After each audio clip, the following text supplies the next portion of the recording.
Tingnan nyo. Okay. Stop start. Nagre-relay naman siya. Ang problema, okay, play natin to. Play natin laptop natin. Ayun, umikot na siya, gumagana na. Tingnan nyo kung anong mangyari. Wala siyang audio. Walang audio, dalawang channel. May input yan baka sabihin nyo walang input yan. Meron wala, hindi gumagana yung audio niya. Tapos sa init naman, Crown na CE5 again. Hindi ito yung ginawa ko ng video nung nakaraan iba na ito. Iba naman ito. Hindi ko alam kung taga saan to kasi iniwan lang to dito doon sa may tapat dito sa may tapat ng shop ko. Kasi nung dinala rito wala ako. Okay, kaya pinaiwan ko. Shoutout sa may-ari nito. Nagdala ng Crown na CE500. Okay. Ang issue naman nito, Apan Combo, hindi ko na matandaan Okay, tinisting ko na lang. Okay, tinisting ko na lang. Comment na lang kayo dito, sir, kung sa inyo ito. Kasi dalawa to meron pang Crown dito na 600 naman. Okay. Tinisting ko, naglagay na nga ako ng speaker and then audio input. Ayan.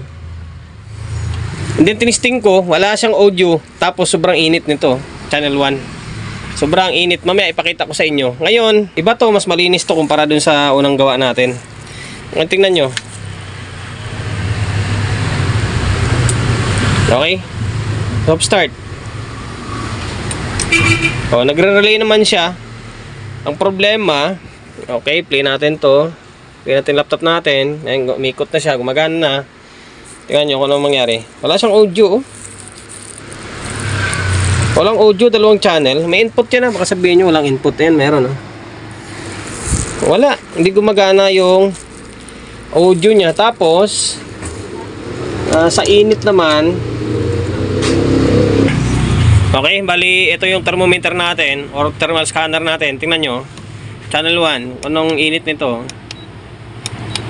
38. Ito 39. Tapos dito, pansinin nyo, 33 lang, di ba? Layo 33 against dito sa mine 39. Tsaka maramdaman mo naman mainit talaga siya. Kung walang itsing to, malamang sibak na yung output nito. Mainit. Dito, wala, ang lamig nito. Ngayon, tingnan nyo yung bias nya. Kung ano yung lalabas sa tawas.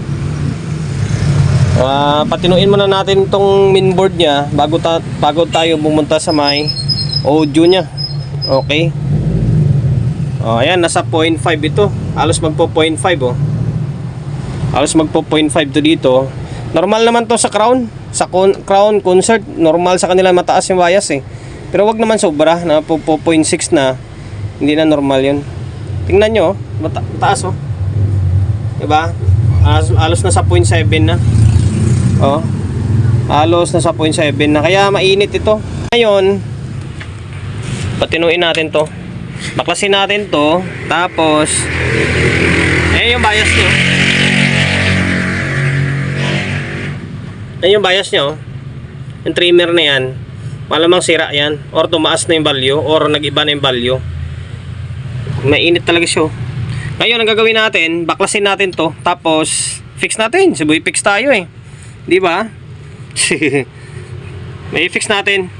Tapos ibaba lang natin ng bagya siguro against dito. Kung mas mababa na konti pa, okay lang. Baklasin ko muna to. Balikan na lang natin yung audio niya kapag napatino natin yung amplifier niya.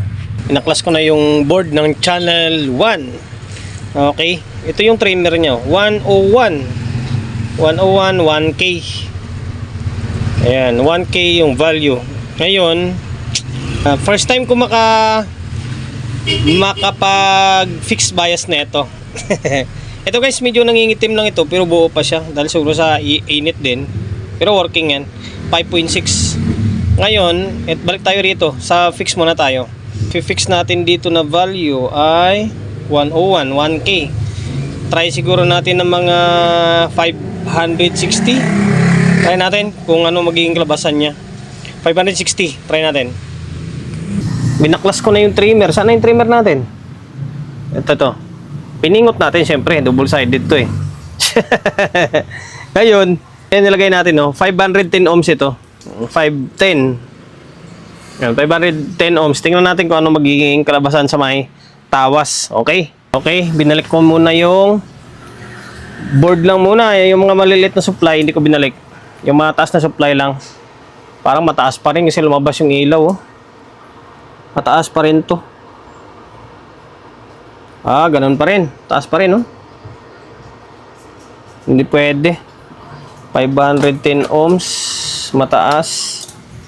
Try nga natin ibaba ng mga 200 or 220. Try natin salangan ng 220. Hindi sumobra sa 510. Mataas. Pasensya na pala kanina, guys, ha. Kaya pala hindi ko siya mapatino. Nagkamali pala ako ng reading kanina. Pagbasa, 101 lang pala yun. 100 ohms pala yun. Medyo namamalik mata ako. Nasanay ako sa matataas na K ng trimmer, eh. 101 pala to. 10, tapos nagdagan mo ng isang 0, 100. Nalito lang ako kanina. Kaya humingi ako ng pasensya. Na tao lang tayo, nagkakamali rin tayo. Kaya sabi ko, sinalangan ko ng 560, taas pa rin. Sinalangan ko ng 220, mataas pa rin. Ito, tinisting ko. Hindi ko na, hindi nagbabago, ah. Hindi ko wala nangyari. Hanggang sa sumubok ako ng 100 ohms. Yan, 100 ohms, ganun pa rin. Binaba ko siya ng, ito, ideya na lang ibibigay ko, para kahit paano hindi na kayo mahirapan. Tapos binaba ko ng 100, tapos sumubok ako ng 56. Yan, 56. Nagiging 0.5 siya. Hanggang sa nag 22 ohms ako. 22 ohms, binalik ko na yung 22 ohms, eh. Nandito ba? Wala, andun. 22 ohms, bumaba siya ng konti ulit. Hanggang sa ito na. Binaba ko pa ng tuluyan. Sobrang baba pala na bias nito. Ang style nito parang nasa live. Mababa yung bias. Okay? Yan, labas nyo. 12 ohms ito. 12 ohms and then 3.3. Kasi wala akong 15 ohms. Kaya nag-series ako. Okay, yan, tingnan nyo na maigi, oh. Focus ko. O, yan. 12 ohms plus 3.3 equals 15 ohms. Okay, 15 ohms yan, ha. Ngayon, tingnan nyo yung magiging bias niya. On ko dito. Okay, naka-on na yan. Focus ka kasi. Ayan. Ngayon, ito yung bias niya, oh. Okay, dito. Ano yung maigi, ah. Tignan nyo yung bias, oh. Ganda, oh. Diba? Nasa 0.4. Hindi natin pwedeng ibaba rin ng todo to kasi design talaga ng crown is medyo mataas na konti. Na mas malinaw yung tunog niya. Okay? Ayan na siya. Tapos ito yung isang channel.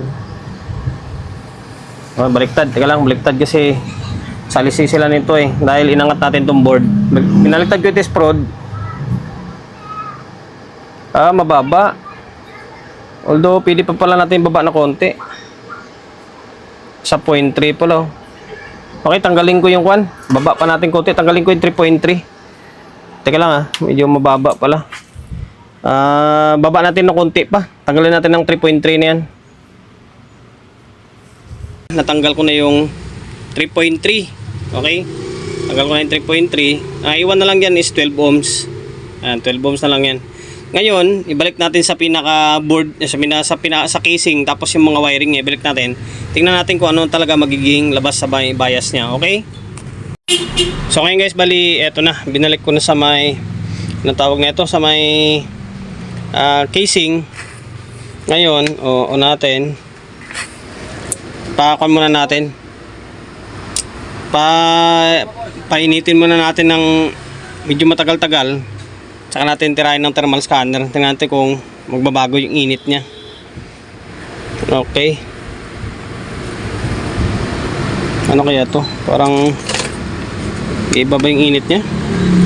34, 35, 34 dito, 33. Okay, mainit lang siya na konti, o siguro dahil sa yung init pa niya kanina. Tingnan natin kung ano mangyayari mamaya dyan.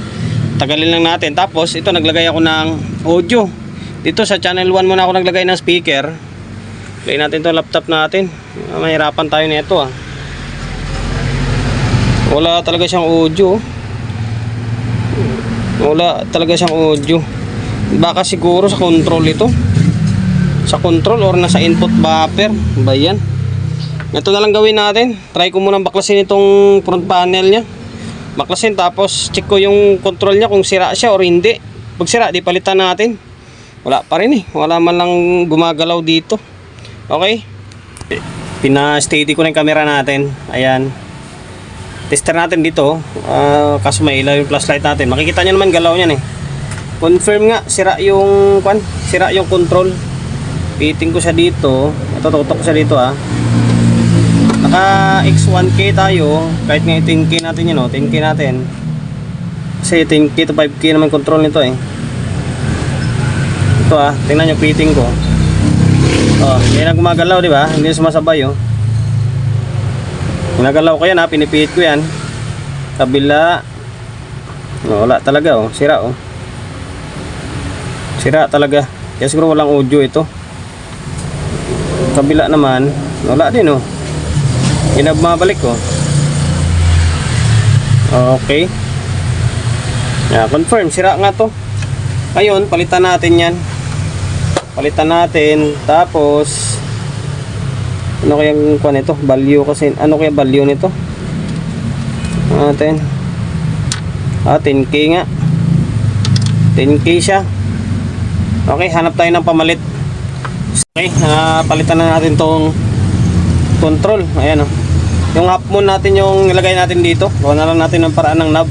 Mixi lang din naman eh. Yan, naputol tayo. Nag-grind tayo kasi mahaba yung shafting nito. Yan, ganito lang kahaba dapat oh. Yan, 10K. 10K rin ito. Binalot lang natin ng tape para hindi pasukin ng likabok. Ayan. Okay. Bago na yan ha. Bago na yung control ha. Ngayon, balik natin to. Balik ko yung knob. Tapos balik natin yung front panel. Tingnan natin kung ano mangyari. Binalik ko na yung front panel. Bago yung control na. Ngayon, may nakakabit pa rin na speaker to. Okay. Okay, ayan.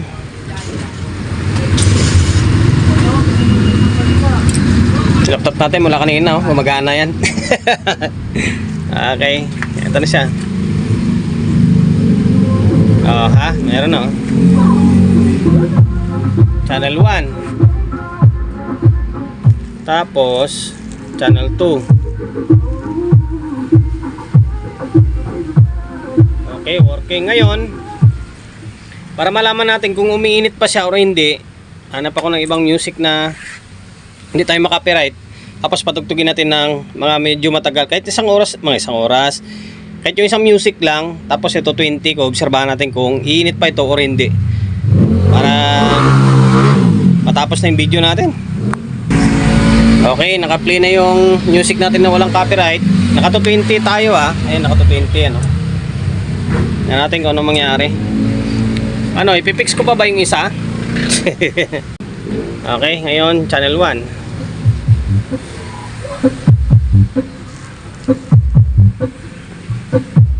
Solid din yung tunog niya, no? Solid din. 1,000 yan ang binubuhat nito. Tingnan natin kung iinit pa siya or hindi.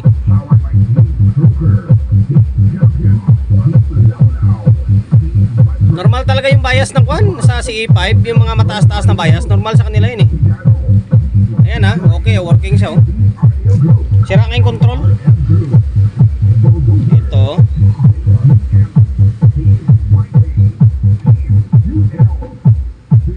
Parang wala naman na. Okay, normal na siya. Ano nyo 34. Tapos dito 34, parehas lang oh. Di ba? Parehas lang oh. Ito magta-35 na kasi uminit-init ng konti na. Okay, ganoon din sila magkalayo oh. Kasi kanina na maabot ng 40. Normal na. Kapain na lang natin, pakiramdaman natin. Okay, tingin ko normal na.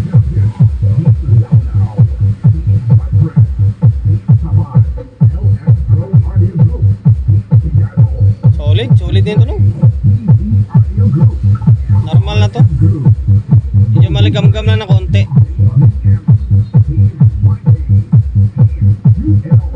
Gam-gam lang na konti. Ayan, isang music yan ha. Tapos na oh. Ngayon natin ulit. Basta wag lang umabot ng mga 40, okay yan. Kasi pag umabot ng 40, ibig sabihin malayo na yung pagitan nila. Alas pares lang oh, 34, 35 oh. Okay. Okay na to. Kanina, umabot niya ng 40. Ano ba? I-fix ko pa ba yung isa? I-fix na lang natin. Sabihin nyo ginalaw na nga yung kabila. Yung kabila hindi naman ginalaw. Okay? Fix ko na lang din yan. Ito, para matapos na yung vlog natin. Yan, pinix ko na yan ha. Ano? Yan. Makita ba? Baba ng bayan pa niya no? Value niya. Okay. Yan pa rin. Laptop natin. Ay, hindi pala naka-play. Play natin to. Ngayon, naka 20 pa rin tayo ha. Naka 20 yan. Ayan, bahala ka dyan. Okay. Bira.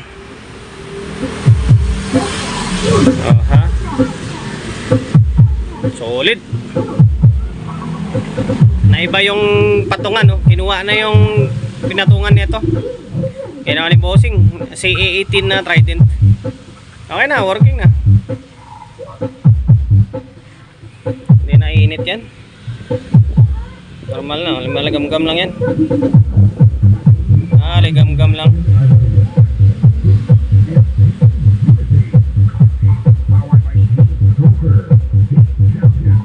Okay. Hanggang dito na lang kasi gabi na. Uwi pa si Solid G. Inilagtan natin yung control, sira. Saan na ba yun? Ito siya oh. Tapos nandun sa may bayasing niya. Kaya umiinit-init siya. Kung sino may-ari nito. Maraming salamat sir sa pagkakatiwalaan nyo ng unit nyo rito sa akin Crown na CE5. Ayan, walang audio. Okay na. Promotion bago tayo magtapos. Siyempre shop natin Solid G Electronics Repair Shop, number 61 Don Julio Gregorio Street, sa Oyo Road, sa Oyo, Quezon City. Social media pages natin, so kung hindi pa nakapag-follow, paki-follow, and then syempre paki-share ng video natin sa may Facebook, YouTube channel. So kung hindi pa nakapag-subscribe, paki-subscribe, like, share, and then syempre paki-hit ng bell button sa gilid para updated ka sa mga susunod na video na i-upload ko. Ingat, God bless, and then peace sa ating lahat.